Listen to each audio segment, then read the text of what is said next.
my goal is to make a game that was very rigged so that Omar, the enemy, always loses. By the way, Omar is one of the teachers.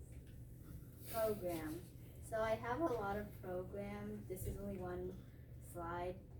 So all of this is like giving all the players like their attacks, like how much attack they have. This is the next slide. These are just like the text, what it's gonna say, and like more of assigning attacks. This one is the last slide. It's just what the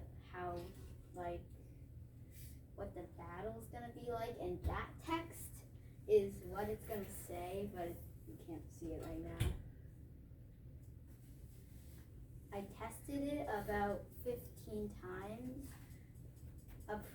A problem that I had is this eye problem, I don't know why. A problem that I had was that Visual Studios wasn't working. I didn't fix it, I just used a different computer.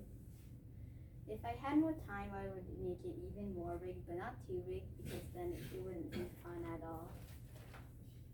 Demo. No. Okay. Down here.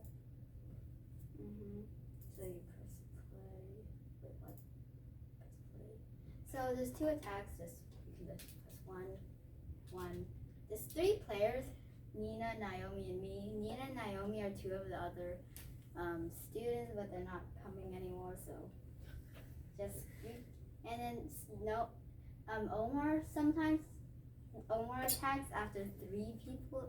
All 3 players attack, and there's even a chance that he misses, but he didn't this time, so Naomi lost health. Okay, so you can just start spamming too. And then when he dies, it says this: Omar was banished to the darkest depths of the Shadow Realm and cursed to suffer the pain of 1,000 deaths for eternity by radishes. Okay, so that was my game. Any questions? Do I ever win? No. It's practically impossible. Okay. Do you use any data structures to store all the information? Like data structures? Yeah, objects, classes, arrays. Like, we think there's one for like the tax, because like there's I think there's one for like the attack in the second for the tax. Okay, how do you keep track of everyone's health? There's like a variable that like decreases health from the monster or the enemy. Okay. Any more questions? All right, let's give him a round of applause.